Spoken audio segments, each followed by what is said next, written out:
こんにちは、みどりです。皆様お元気でお過ごしでしょうか？今回は人間関係のすれ違いを生みやすい自己中心性バイアスという心の癖についてお話ししようと思います。あの人はどうして分かってくれないんだろう。こんな常識も知らないの？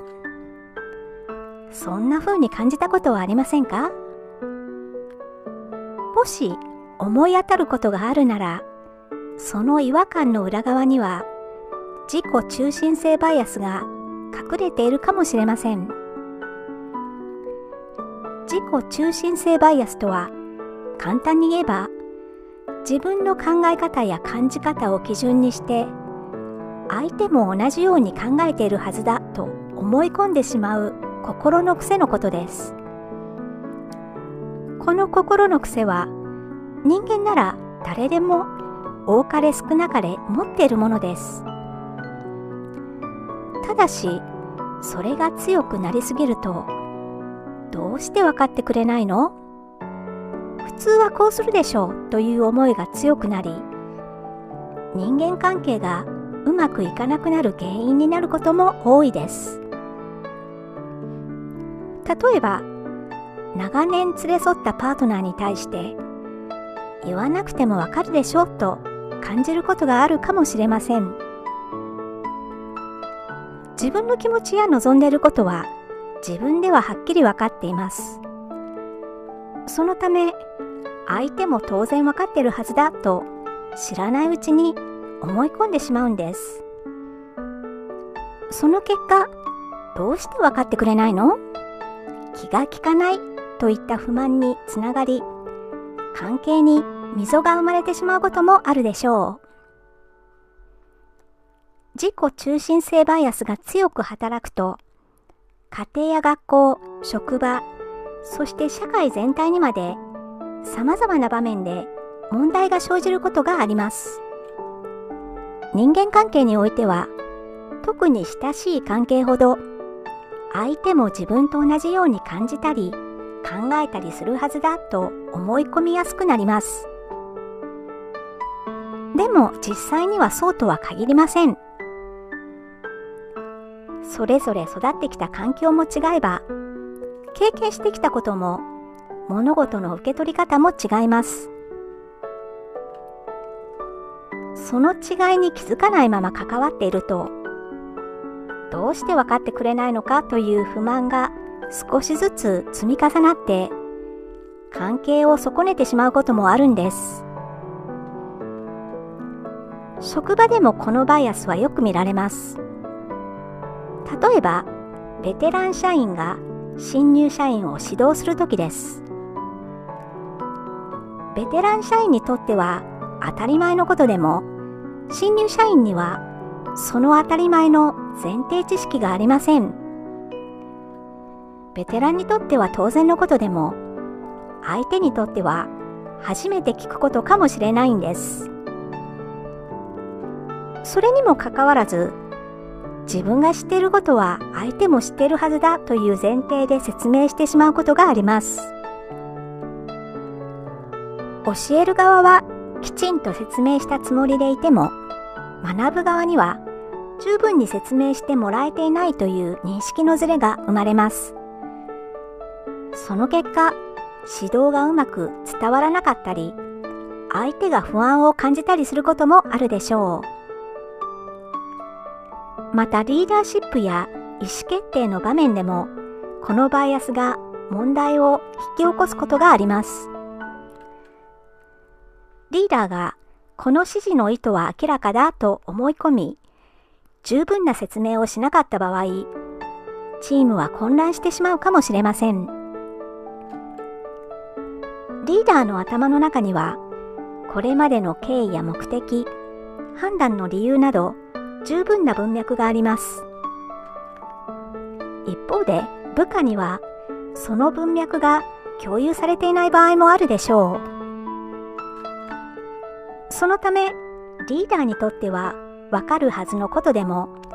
受け取る側にとっては何を求められているのか分からないという状況になるんです。このような状態が続くと、組織全体の生産性が下がるだけでなく、メンバーのモチベーションも損なわれる恐れもあるでしょう。自己中心性バイアスは、社会や文化の面でも、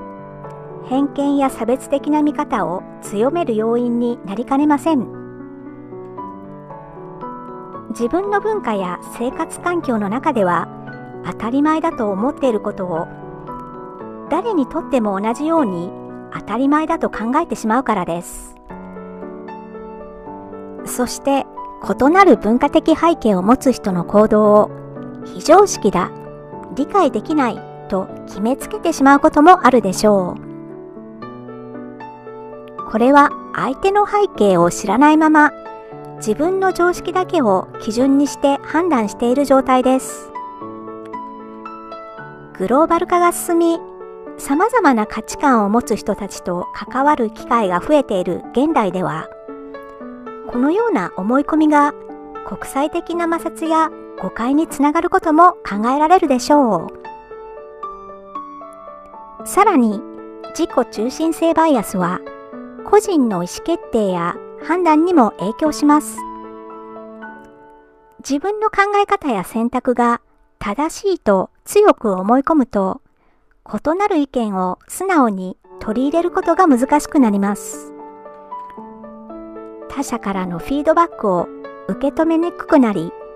より広い視野で物事を見ることも難しくなってしまうんです。このように自己中心性バイアスは人間関係、家庭、学校、職場、社会、そして個人の判断にまで影響を及ぼす可能性があります。では、このバイアスの悪影響を減らすにはどうすればよいのでしょうか。まず大切なのは、相手の立場や受け止め方をきちんと確認する習慣を持つことです。私はこう理解しているけれど、あなたはどう受け取った？このように問いかけることで、認識のズレを早い段階で見つけやすくなるでしょう。特に重要な話し合いや説明の場では、わかったと聞くだけでは十分ではありません。どう理解したかあなたの言葉で教えてもらえる？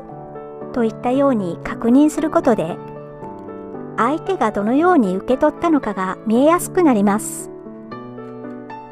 わかったと聞かれて、はいと返ってきても、相手の理解が自分の意図と一致しているとは限らないからです。次に、特に指導する立場の人が気をつけたいのは、初心者の目線を意識的に取り戻すことです。今の自分にとっては当然のことでも、初めて学ぶ人にとっては、どこが難しいのか、何が分かりにくいのか、分からないことも多々あります。そこで、自分がこれを初めて学んだとき、何につまずいたのか、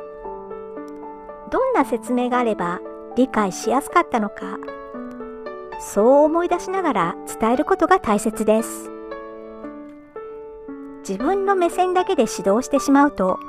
初心者はついていけなくなることも多いでしょ